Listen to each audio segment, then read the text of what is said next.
My old table had seen better days. I was beginning to know how it felt.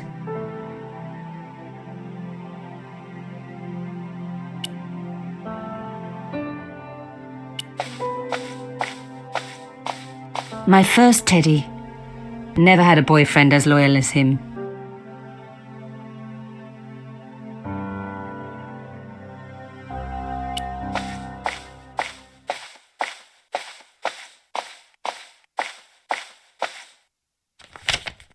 It was a photograph of my father, the first one I ever took, with the first camera he ever bought me.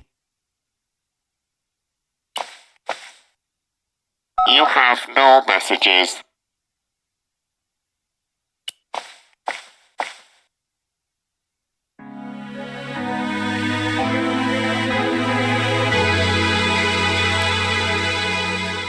I really do not know where we are going, but I pray to God that we are gonna get there. Stay with me, don't leave me where you going. I can't be left alone out of my own hair. I think I know exactly what you're thinking, cause I think I feel the same way too. Take my hand and let's do a little walking, walking to the moon. Let's go to the stars. The box was one of the few things my father left me. The elephant on the lid was a perfect match to Cochon's.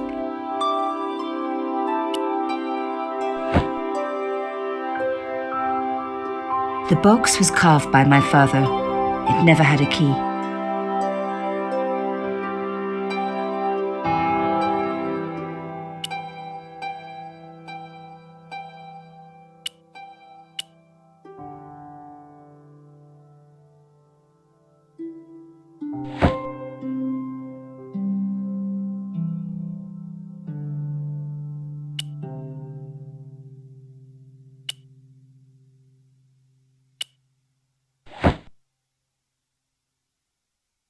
The box was carved by my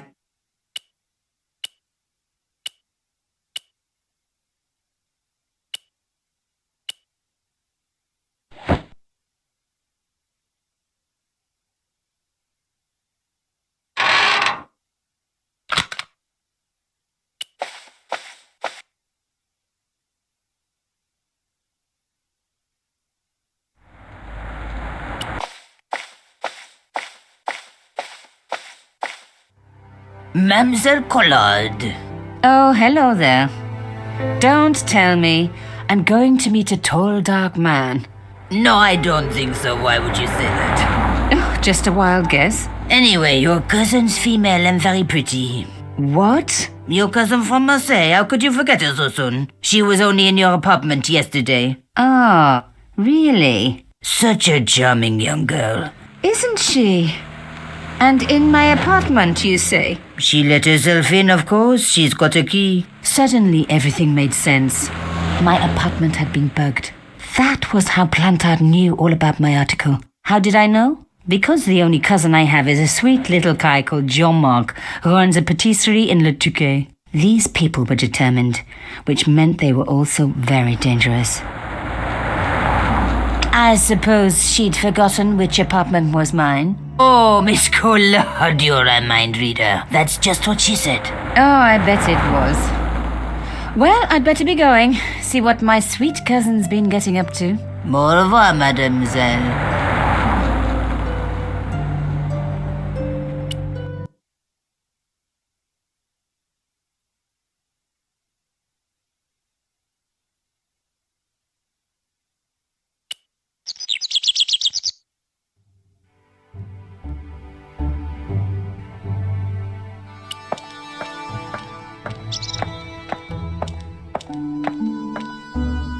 The door was locked.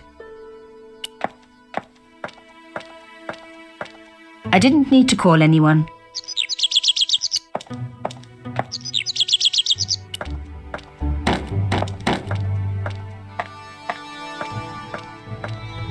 Hello, could I ask you some questions? That depends. Are you a cop? No, I'm a journalist. Bit late, aren't you? They already took away the body. I'm doing a follow-up on this story. Tell me, are you related to the workman I saw digging the hole? Don't talk to me about flobage. Pah! Okay. He just won a fortune on the horses and he won't give me a cent. Well, it's his money. When he was broke, he was happy to touch me for a loan. Brothers should look after each other, he used to say. He's changed his tune, now he's brassed up. You're doing a fine job. Damn right I am. You should be writing about me, not that idiot that got blown up. The heroes who pick up the pieces when disaster strikes. Exactly. Well, give me your best smile and maybe I'll put your picture in the article. Oh, right. Just give me a minute to do my hair. The police had removed the body, but nothing else looked disturbed.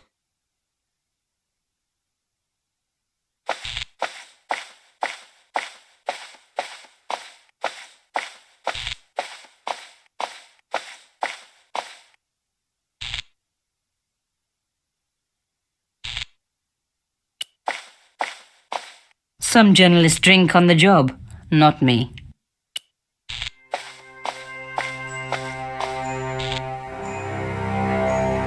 A panel had been blown away, revealing a gap.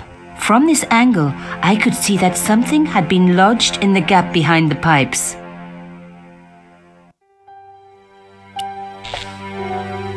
Behind the table were some damaged pipes. Now I'd seen it in the mirror, I could make out something behind the pipes. Voila! The police and forensic teams had missed a vital piece of evidence. Some kind of pouch. On the pouch was the cross symbol of Carchon's organization. I was on the right track.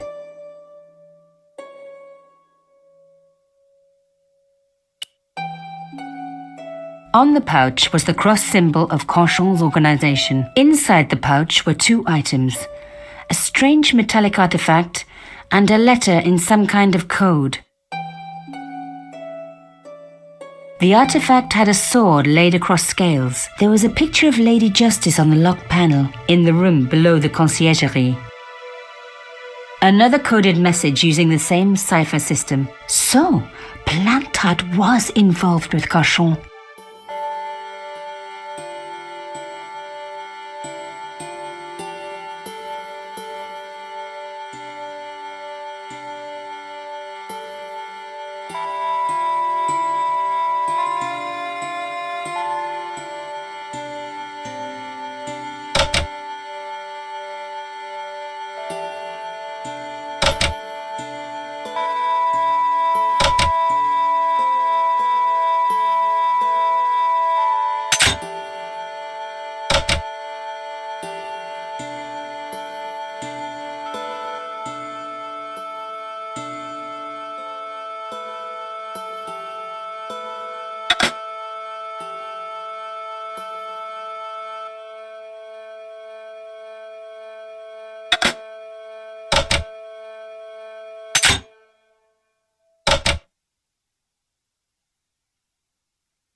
Plantard.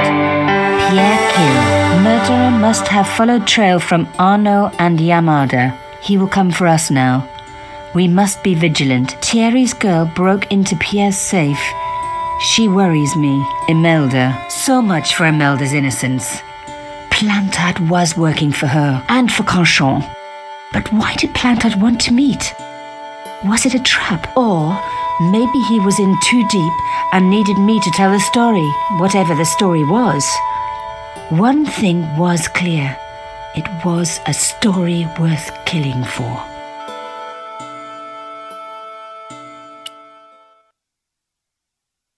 There was nothing of interest beyond some bloody debris. Hey, what about my photos? Of course, how could I forget? Well, I'm waiting. Get your camera out. Camera. Oh, I forgot. It broke. Hello. They should never send a woman to do a man's job. Well, this woman had fooled him easily enough. And found the evidence the police had missed. The strange metal artifact I found in Plantard's pouch had pointed back to the quayside.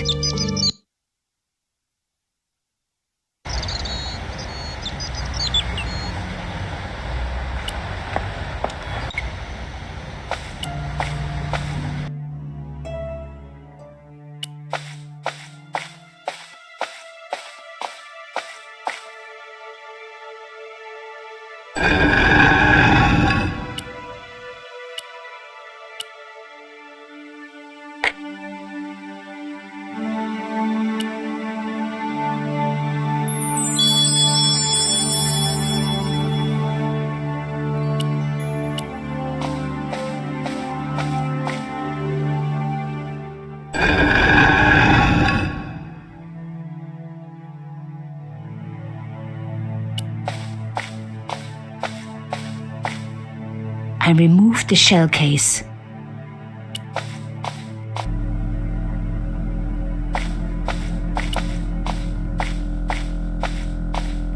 Lady Justice stared out from a stone door, which was locked and reinforced with steel bands. A slot next to the safe door. All I had to do was find something to fit into it. It was like being back in kindergarten. All I needed now was a shape that would fit the slot.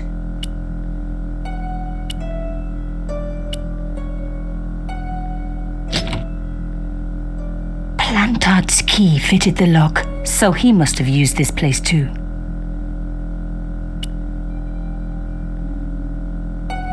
The folders were empty. Someone had removed anything that they thought could be incriminating. A photograph had been torn up. If I could just arrange the pieces.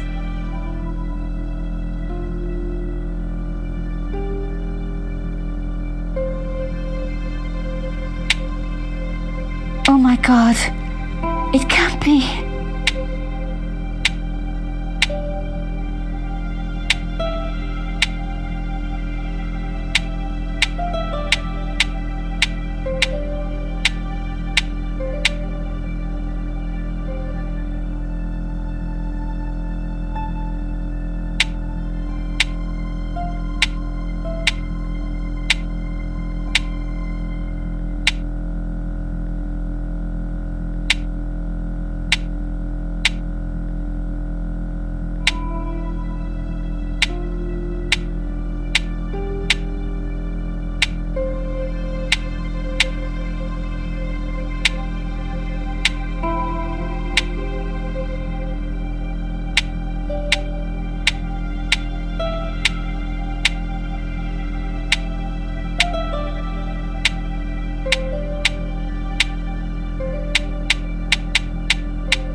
There was no doubt about it. It was a picture of my father. Papa, oh God. After what I'd gone through, I thought I could face anything, but not this. My father, the one person in the whole world who I truly admired, standing with Crachon while those murderers carried on with their evil work. My father, grinning at the camera. I couldn't believe it. I realized that I desperately needed to get to the bottom of this story, and that I really needed George.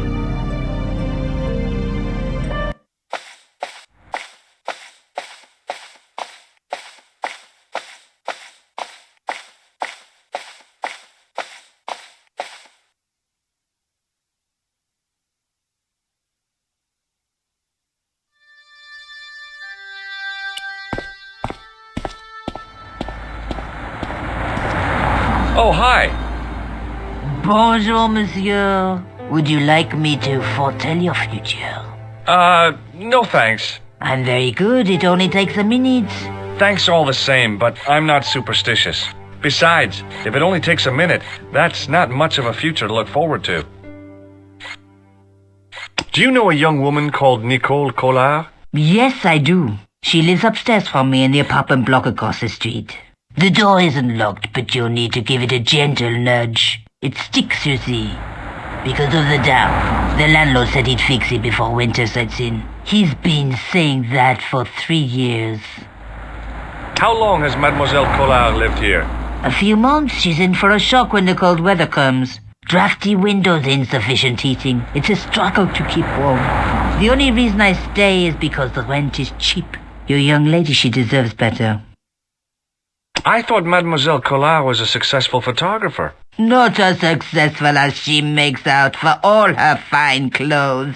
Oh, I've heard her crying herself to sleep at night. That's awful. Now don't you let on that I've told you. She's proud, that one. Too proud, if you ask me. Have you seen anyone out here watching Mademoiselle Collard's apartment? Yes, I have. A strange man. Tall and thin as a broomstick. He kept his face hidden, but I saw his eyes peering from evil little slits. How was he dressed? A long brown raincoat with an hat. Or like Humphrey Bogart? Yes, but he didn't have Bogart's charisma. Besides, this guy looked like he needed a toilet. You never saw Bogart clenching his buttocks like that. Is there anything else you can tell me about Mademoiselle Collard? No, monsieur. Are the flowers for sale? Oui, monsieur. Okay. I'll take a bunch of those white ones. I wouldn't do that if I was you. No? They are lilies, monsieur. Some people associate them with death. Yikes. Well, thanks for telling me. What other flowers do you have? Dahlias? What do they signify? Insecurity? I don't want to give her the wrong idea about me.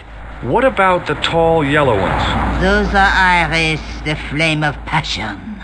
And the little yellow ones? Sensuality. Well, they're no use to me. I want to make an impression, not jump down her throat. I've changed my mind. Will you tell my fortune? You're going on a long journey. My, oh my. What a surprise. Can you tell me anything I don't already know? How does this fortune-telling routine work? If I knew that, I wouldn't be selling flowers for a living. Haven't you ever wondered why you were blessed with the gift? Well, it's a bit like satellite television, I suppose. Some of us are born with a built-in receiver dish. I just happen to be one of the lucky ones. Can you really foretell the future? Only time will tell, monsieur. The strange thing is, I can't seem to see myself in the future. Other people, I have no problem. But when I try to see what might happen to me, nothing. That must be scary. Maybe. I figure it's a kind of natural safety mechanism. Either that, or I don't have a future. What can you tell me about this material? It's a very expensive piece of cloth, monsieur. What can you tell me about this tissue? Nothing. Do you recognize this nose? No, monsieur. What do you make of this tool? Is it something a dentist would use? No, it's for raising manhole covers. Formidable. See you later. That's right, monsieur, you will.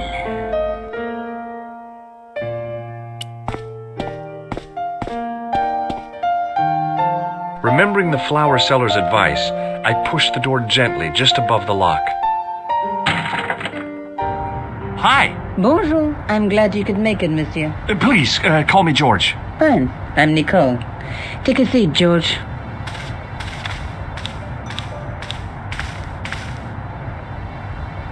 Eh bien?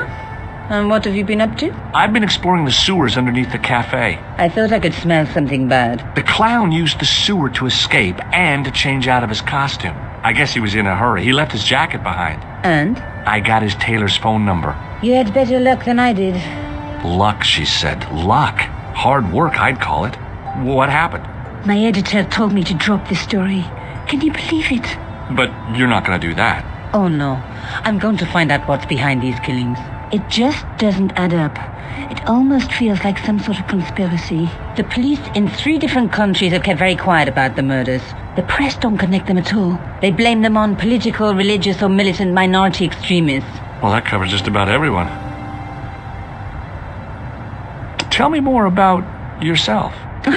There's nothing much to tell. Well, how'd you get into photography? I guess I owe that to my father. He bought me my first camera. I was 8, and my parents had just split up. Did you live with your father? Yes. My mother went off with her new boyfriend. I didn't mind. Papa was all I needed. 4 years later, he died in a plane crash. Oh, I'm sorry. It's all right. I don't mind talking about him. He was more like an older brother, really. Always joking and laughing. Papa always wanted me to study art. That's why I went to college. Did you learn about photography at college? God, no. I couldn't afford the materials. We were billed for everything we used. Paint, canvas, paper. Most of my year turned to minimalism. It was cheaper. I used to go poaching in the park for squirrel hair. The only time I wasn't hungry was the term I did printing. I used to eat the potatoes. You're making fun of me, aren't you? Oh, no. Tell me more about the clown's previous victims. The first was Arnaud Bellotta, the millionaire pharmaceutical baron. He made his money from amphetamines in the post-war slimming and diet boom. Imagine it, millions of housewives literally speeding their butts off. The only witness in the case was his Filipino au pair. She swears he was lured to his death by a snowman. What about the clown's second victim? Yamada, the controversial Japanese politician. He inherited his fortune from his father's electrochemical consortium. How did he die? At the hands, or should I say flippers, of a giant emperor penguin. A snowman, a penguin, and now a clown. I had been about to add mime to the list, but stopped myself. I really didn't want to have to explain to George about my father's involvement with Cachon. You know, I hate to admit it, but this is scary. And I'll tell you this, I will not be accepting any invitations to costume parties. I don't blame you for being scared. I am too. But this story could be my only chance for a big break. Or an early death. This is the tool I used to get into the sewers. Fascinating, George. You're not interested, are you? Oh, of course I am. I think it was very brave of you to go down those sewers. Yeah? Well, it was kind of scary, but, well, I had a job to do. I found this false nose in the sewer. Hey, what's this inside it? The contents of someone's nose? Don't be cross, George. It says La Risée du Monde. Masks and costumes. It's a costume shop near the Gare Saint-Lazare. I'll check it out. Maybe the owner remembers who hired the clown costume.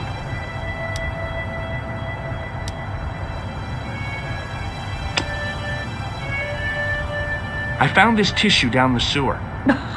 That's disgusting, George. No. I think the stuff on it is grease paint, like actors use, or clowns. It's still disgusting. Get rid of it.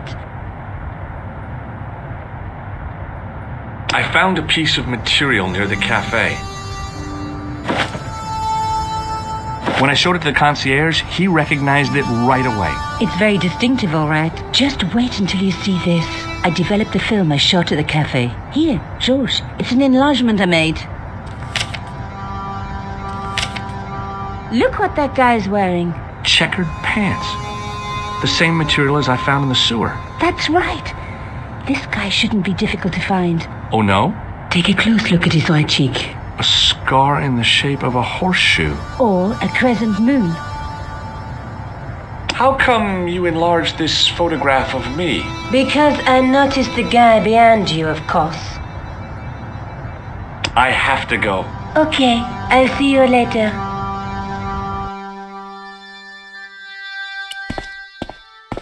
Oh, hi. Bonjour, monsieur. How's your girlfriend? She's not my girlfriend. Maybe not yet, but I see your paths entwined in the future. I doubt it. Do you recognize the man in this photograph?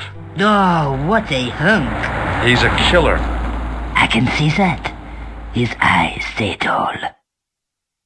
See you later. That's right, monsieur, you will.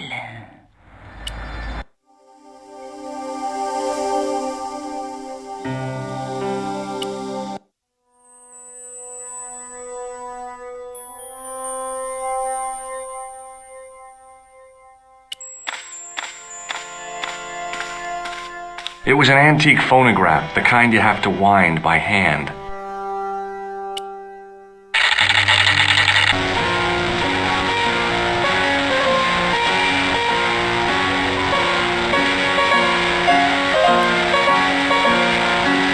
Excuse me. Bonjour, monsieur. Please, come in. Welcome. Leave the mundane world behind. For in these four walls, fantasy is king. I don't want a costume. Didn't you ever dress up when you were a child? Not that I remember. Incredible! You'll be telling me next that you never shared your elder sister's lingerie. I don't have a sister, and I think I'd look pretty silly in a brassiere. I just need some information. Of course. How can I help you? Have you heard of a man named Plantile? I do not recall anyone of that name. I'm looking for a man who hired a clown costume from you. Oui, monsieur. I do not see how I can help. Don't you keep a record of costumes that you've rented out? Of course, monsieur, but... Well, then I'd like to check your records. Give me the names of everyone who's rented a clown suit. Impossible. There are too many. Do you want this red nose back? Not after it's been worn, thank you. Do you recognize this man? Oui, monsieur. I sold him some grease paint. Does this dirty tissue mean anything to you? Let me smell that.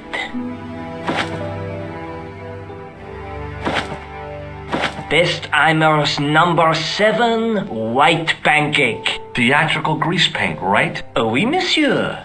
La crème de la crème of Thespian accoutrement. Have you sold any of it recently? Yes, 2 cans. Do you recognize this man? Ah oui, he was here this morning. That is the man to whom I sold the grease paint. I remember the scar on his face. He chose 2 costumes. Bozo the clown and Seamus the pixie. A pixie? Very smart. Green silk with a taffeta lining. He gave me his name as Monsieur Khan. What does this tool mean to you? Nothing, monsieur. Thanks for your help, buddy. My pleasure, monsieur. Allow me to shake you by the hand. Huh? Well, okay.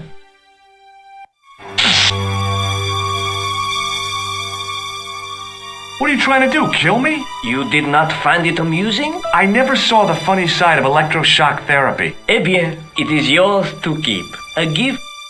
Do I need a license? No, but I give you a word of warning, monsieur. What? Remember to switch it off before you visit the toilet.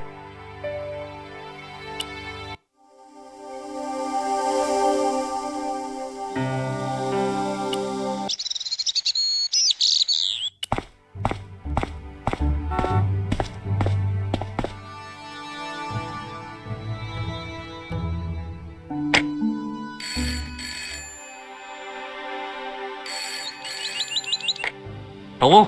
Who is this? Mr. Todrick? Oh, it's you again. What now? The man I'm looking for is called Khan. He bought a suit from you, remember? Mr. Khan. Yes, I remember him. Yes, I delivered the suit to his hotel. The Hotel Ubu. I don't remember the room number. It was upstairs. The second room on the right-hand side of the corridor. Thanks, Todrick. That's all I wanted to know. Now I've got you, Mr. Clown.